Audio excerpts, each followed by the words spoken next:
When we use medications, a lot of times it's to splint the effect. It doesn't really resolve the problems per se.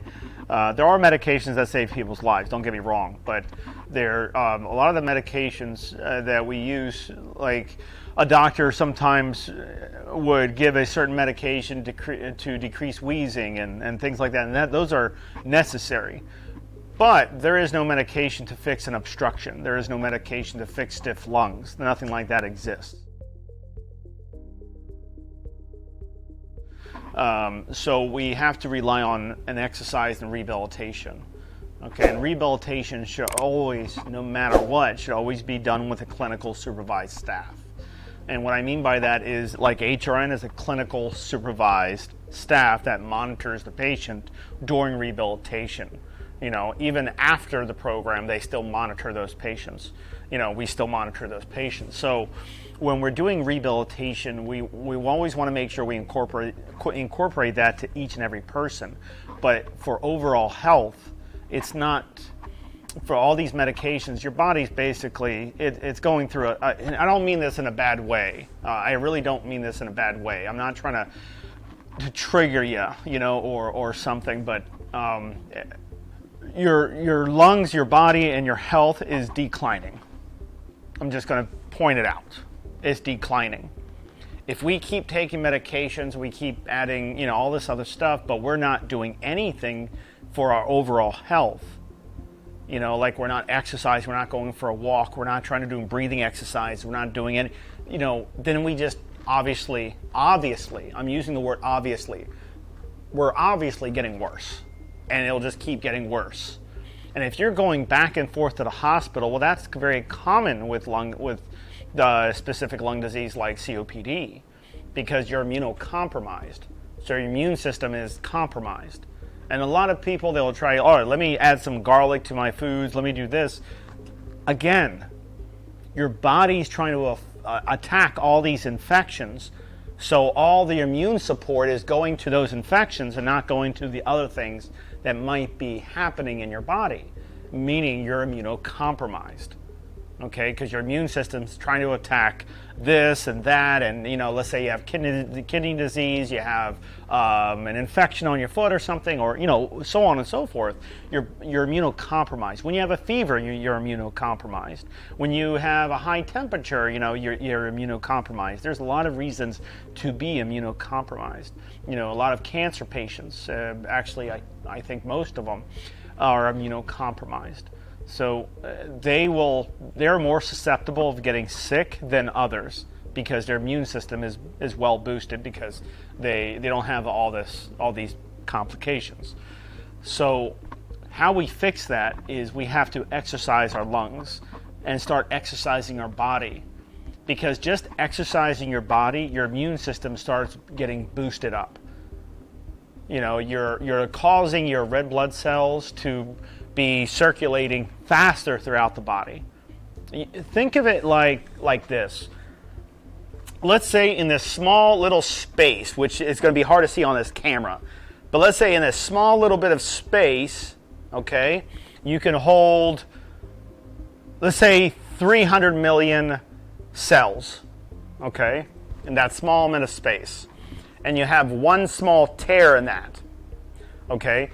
Each red blood cell, which is incredibly small, each red blood cell, just pretend it holds a very small Band-Aid. Okay, think of it like this. So it grabs the Band-Aid, let's say from the liver, okay, and let's say the infection is in your lungs or in your leg. Let's say the leg. All right, it has to travel because it can't take a whole big Band-Aid because it's too small. So it takes small pieces, what we call like these. We have cells in our body that repair tissue, So imagine these little red blood cells carrying these small little Band-Aids, really extremely small. But the surface area is 300 million. So, and let's just pretend that each red blood cell can carry a Band-Aid to cover only, let's say, one cell, but there's 300 million. So it has to travel all these Band-Aids, 300 million of them, to cover this small little area.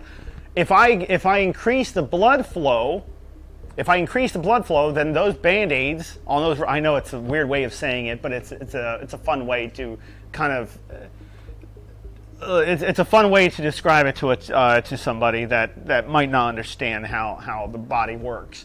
So if the blood is traveling really slow, it's going to seal up that tear, right? But it's going to take a little bit of time because it has to do 300 million rotations, and depending on how much red blood cells are in that little spot in your blood.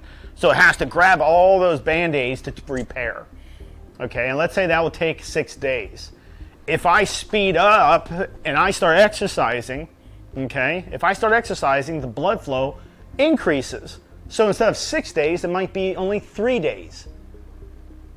Because remember, they're carrying this Band-Aid from one spot to another to repair that tissue. Okay? So what I'm saying is exercising repairs. It increases your immune system. It increases the repairing. I mean, there was a study done on it, and I know a lot of people don't really understand studies and the reasons for studies, but these are valid studies that we use to save people's lives. And there was a study that they took an ECMO machine. Well, not an ECMO. It was a type of ECMO machine. And what they did was they isolated a small spot in somebody's skin, and they just threw blood. They just threw blood circulating through it incredibly fast. The cells healed up almost like Wolverine does when he gets cut. The cells healed very rapidly, but it was not possible for a human being to push that much red blood cells through that area that quickly. They demonstrated multiple times that if you increase the blood cells to rapidly go to that area, the chance of it being healed quicker are all the way up to the sky roof. So increasing vascularity helps promote healing, is what I'm trying to say. Instead of using and be dependent on these medications and things like that, which some of these medications are required. You need some of these medications. I'm not saying don't take medications, but what I'm saying is,